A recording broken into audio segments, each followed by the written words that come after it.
I just got finished watching The Wiz, and I couldn't stop thinking about how much better this movie would have been if I was high. Stop, wait, full disclosure, I'm drug-free, yet I do dabble in a little bit of ayahuasca and peyote when I'm perusing through those crazy Mexican jungles. That's another story for another video. In this video, I want to talk about the natural high that I get from watching The Wiz. Yes, this movie defined my childhood.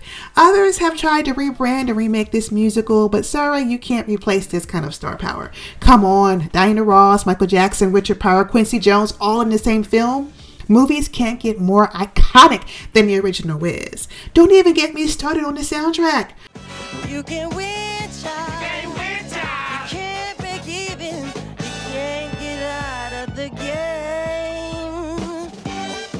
Would I sound really old if I said that they don't make music like that anymore?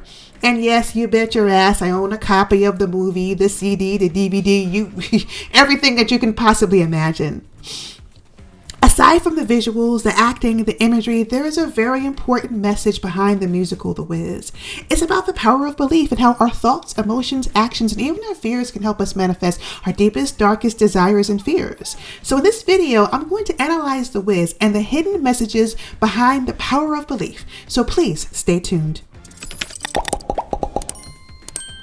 Getting back to ayahuasca and me tripping out in the Mexican jungles. Yes, this is something that actually happened. And yes, I did have a really bad trip. Not only did I faint from exhaustion and hunger, I also felt completely out of my element. My mind was racing a mile per minute. I couldn't focus on one single thought. Sharp images and loud sounds exploded through my mind. In truth, I couldn't wait for it all to be over with. I just wanted it all to end. Then I realized that, hey, I wasn't having a bad trip. The medicine was working through me, trying to tell me that I had serious issues with control, consistency, and just letting go. Looking at myself from the outside in made me realize that, hey, I'm kind of a mess. But when you know better, you do better, right? Dorothy being transported into the land of Oz was in her own little ayahuasca or peyote trip. She had to leave her own comfort zone to not only understand what she was made of, but who she was and the person that she was destined to be.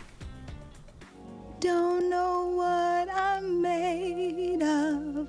Why am I afraid of?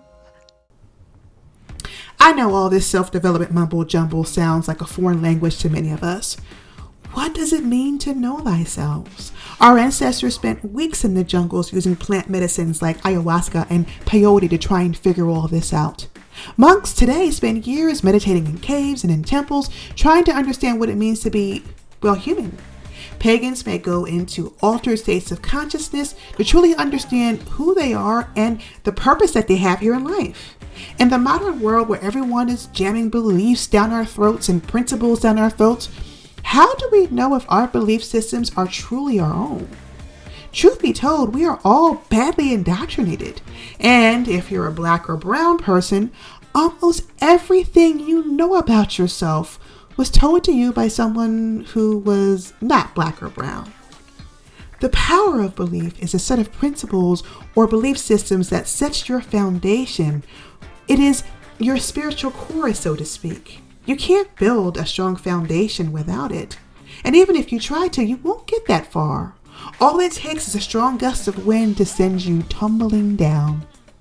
Let's take a look at Dorothy. She was 25. She was gorgeous. She was educated with a voice like a songbird and a loving heart. Got out of that sandbox and into some new people, new neighborhood.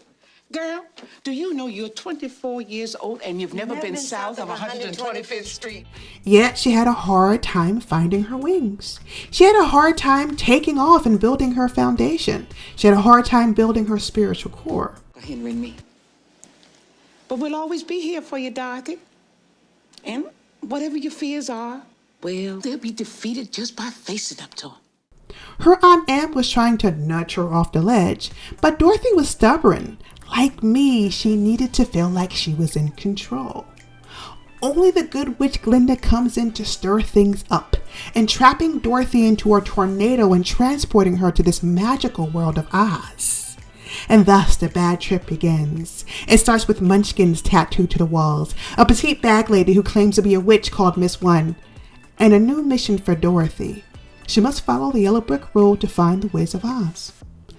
A little known fact about the Wiz of Oz and the Wizard of Oz is that Dorothy killing the Wicked Witch of the East and freeing the Munchkin people was analogous to her killing her old self. I never killed nothing in my life. Never killed a point? Never killed a pie. A good story? The Empire. No. Never killed no time? No, I never killed nothing in my life. Dorothy's shamanic death started the second she killed that witch, and her journey of self-discovery began when she put on the witch's silver slippers. At this point, she is out of her comfort zone, and her fear is screaming at her to go back, go back, go back. Dorothy doesn't know what's happening. All she knows is that she needs to go back home. After all, the mind through indoctrination favors stability over risk and change. Miss One advises Dorothy to see the Wiz. He is the most magical person in Oz, and he will have the power to get her back home. Dorothy is a little relieved after getting some advice from Miss One, only to be discouraged when she realizes that she can't even find the yellow brick road. Again, Dorothy is lost until she meets her first friend, the Scarecrow. Why, you just a straw paper dummy! You're right, fellas. I was just being selfish. As stupid as usual! Now, I have to say the Scarecrow score was probably one of the best songs in the entire musical, thanks to the legendary Michael Jackson, may he rest in peace. Also, this setting is probably one of the best scenes in the movie. The irony of the crows tormenting and bullying the Scarecrow, as opposed to him scaring off the crows, was priceless. A talking scarecrow. Where? You! How come you can talk? And what are you doing up there? And if you're a scarecrow, how come them crows ain't scared? It also sets the tone for how negative thoughts and energy can be completely debilitating. The Scarecrow was probably the most intelligent person in the whole world of Oz, yet he allowed the crows to keep him stuck and stagnant on that damn pole.